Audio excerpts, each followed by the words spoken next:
peut y aller, Harry. Bonjour, et bon mardi à tous et à toutes, et merci de votre présence pour la suite de la réflexion autour des pièges de Satan.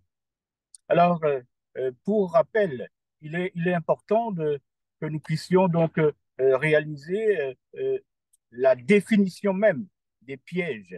Des pièges. Alors, les pièges sont un ensemble de choses, d'artifices ayant pour objectif de nous faire passer à côté de l'essentiel. Ce sont un ensemble de choses qui sont insidieusement placées pour nous prendre en défaut. C'est important donc de comprendre cela.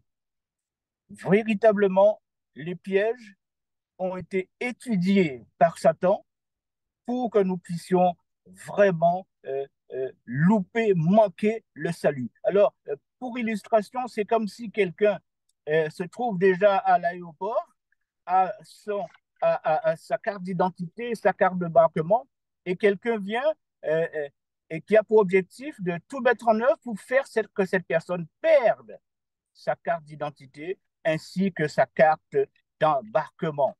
Donc, ça veut dire il est important d'être très, très, très vigilant.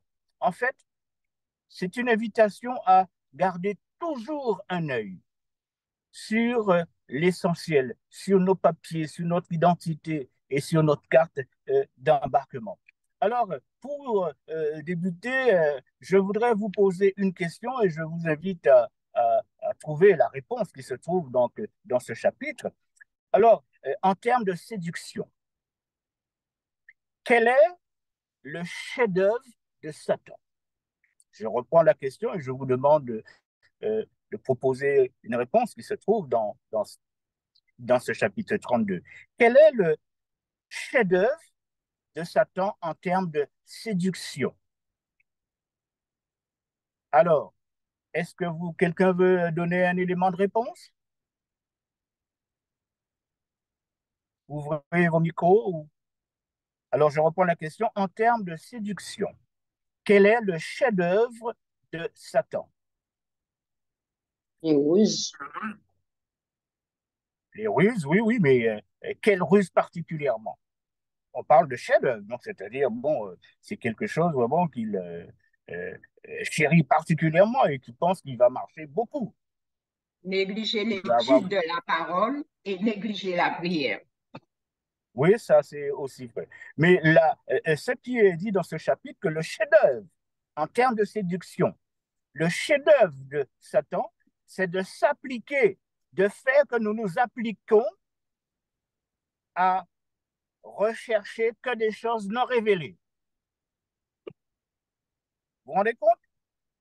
S'appliquer à chercher des choses qui ne sont pas révélées dans la parole de Dieu et par conséquent, mettre à côté tout ce qui est révélé dans la parole de Dieu. Vous voyez le piège?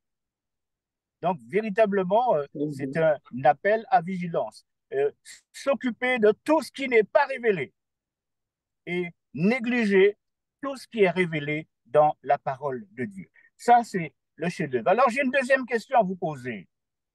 Quelle est la plus dangereuse séduction de Satan? Je reprends.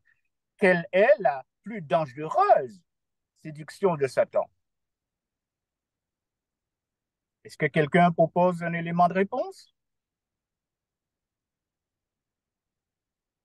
Je reprends la question.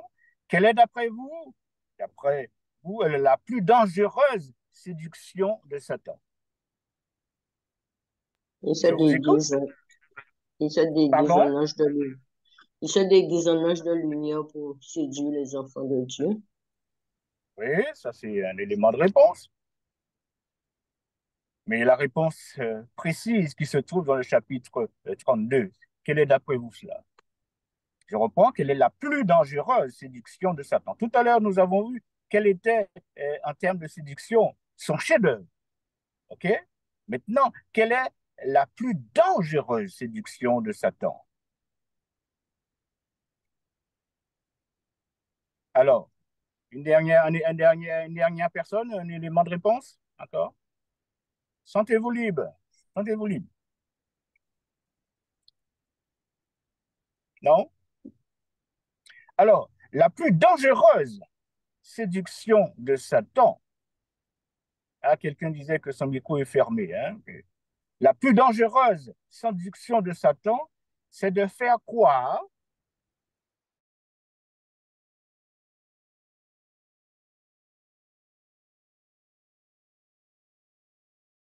Le micro est fermé. On n'entend pas. Le micro est fermé, on n'entend pas. le micro de qui? Allô? Vous m'entendez ou pas? Oui, maintenant, oui. Ah, d'accord. Bien. Alors, je disais que la plus dangereuse séduction de Satan, c'est de faire croire aux humains que peu importe ce qu'on croit, dès qu'on croit en quelque chose, ça va aller. Mais c'est parce que Satan sait très bien, en réalité, la seule chose qui sanctifie, c'est la vérité. La parole de vérité est la seule chose qui sanctifie véritablement et rien d'autre. Donc, si on croit ce qu'on veut croire, eh bien, on passe à côté parce qu'on aura cru à du n'importe quoi. Donc, c'est important de retenir ces deux choses. Le chef-d'œuvre de Satan, c'est de faire que nous nous appliquons à rechercher tout ce qui n'est pas révélé.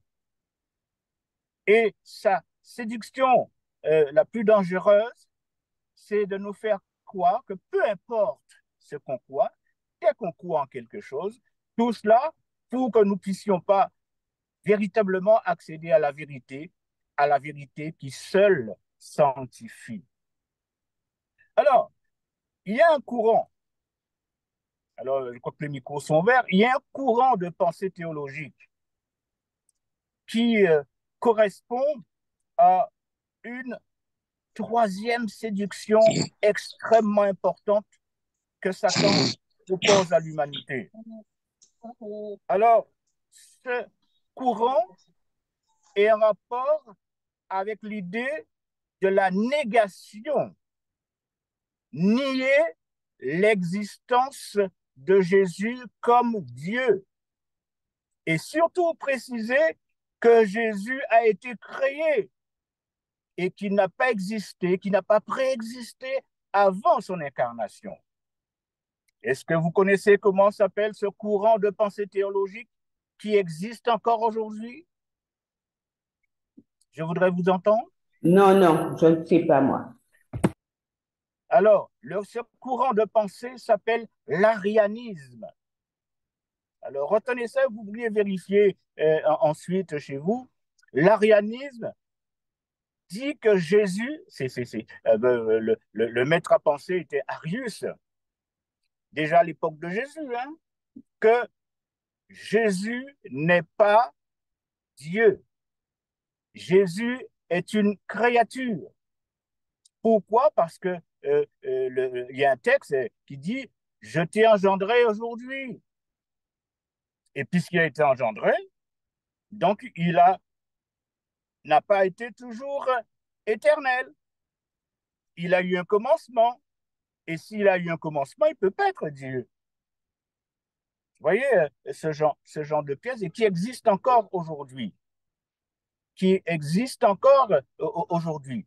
Alors, c'est important de comprendre que tout cela a pour but de mettre du trouble, mettre du trouble dans la pensée de nos humains et de faire que, bon, on passe vraiment à côté. Alors, heureusement que dans la parole de Dieu, bon, dans les révélations de l'Énoï, elle précise que nous ne devrions pas discuter de la on ne doit absolument pas discuter de la divinité de Christ. Et pour rappel, j'ai souvenir qu'un jeune baptisé en Guadeloupe ne savait pas qu'on ne doit pas discuter de la divinité de Christ parce que Dieu est assez grand et assez puissant pour se défendre lui-même lorsqu'on l'accuse de ne pas être Dieu. Alors, ces deux hommes en train de discuter, un qui insiste, persiste en disant que Jésus n'est pas Dieu. Je te dis que Jésus n'est pas Dieu. Et l'autre répond, ce jeune baptisé, mais je te dis que Jésus est Dieu. Et finalement, ça montait en épingle. Et à un moment, lorsque cet homme a dit, je te dis que Jésus n'est pas Dieu, il s'est retrouvé par terre. Et le jeune baptisé dit, ouvrez ça, te dit. Donc, on n'a pas discuté de la divinité de Christ. Dieu est assez grand pour se défendre lui-même. Alors, chers amis, nous vivons à une époque où il y a de plus en plus de faux docteurs, de plus en plus de personnes érudites qui vont développer toutes sortes d'arguments, toutes sortes de pensées. Et pour information, vous avez certainement vu circuler dans les médias, il y a un groupe de personnes qui annonce, qui a annoncé déjà que le retour de Christ se fera en septembre 2023. Alors là aussi, c'est important de comprendre que à chaque fois qu'il y a ce genre d'affirmation, il est important que nous nous tournions vers la parole de Dieu parce que la parole de Dieu seule est notre sauvegarde. La parole de Dieu dit, nul ne sait ni le jour ni l'heure. Et voilà qu'il y a des gens qui vont dire le jour. Donc, on réalise bien que, bon, ces personnes ne peuvent pas être dans la vérité. OK? Et nous sommes là pour voir. Et combien de choses qui ont été prédites encore et qui se sont révélées fausses. Et on sait que quand ça se révèle fausse, ça veut dire que ça vient vraiment pas de Dieu. Alors, en parlant de seconde venue, il y a certains qui affirment que la seconde venue de Jésus-Christ a lieu à chaque fois que nous même heure. Donc, alors, quand on écoute les avis d'obsèques, il y a par vingtaine, des fois, même plus. Ça veut dire que pour toutes ces personnes qui meurent, Jésus revient. Jésus est revenu. Alors, ça fait beaucoup de retours de Jésus, hein, à mon avis, pour une semaine, pour un mois et pour une année. Donc, Jésus revient tout le temps, quoi, hein, très souvent. Alors, tout cela pour nous dire que nous devons être vigilants. Et cet appel à la vigilance, c'est pour ne pas tomber dans les pièges de l'ennemi, parce qu'il y en a, et c'est pas ce qu'il y a en moi. OK? Et je vous ai dit hier que Satan étudie tous les indices de la fragilité humaine et il veille à ce que des occasions de péché ne manquent pas. C'est pour cela, en conclusion, je voudrais juste vous rappeler le texte d'Éphésiens 6, versets 10 et 11, qui nous demande à nous revêtir de toutes les armes de Dieu afin de pouvoir tenir ferme contre toutes les ruses du diable. Je reprends, revêtez-vous de toutes les armes de Dieu afin de pouvoir tenir ferme contre les ruses du mal. Prions. Oui, Seigneur Dieu, merci de nous informer, de nous avertir, de nous donner des précisions concernant toutes les ruses du diable. Et merci de ce que tu as mis à notre disposition, toute ton armure, afin d'échapper à toute cette ruse. Garde-nous toi-même et maintiens-nous dans l'assurance de ton salut et ouvre notre intelligence, ouvre nos esprits pour que par ton esprit, le discernement pour nous soit total et que nous soyons vainqueurs en toi, avec toi, et cela pour ta gloire. Amen. In Jesus' name we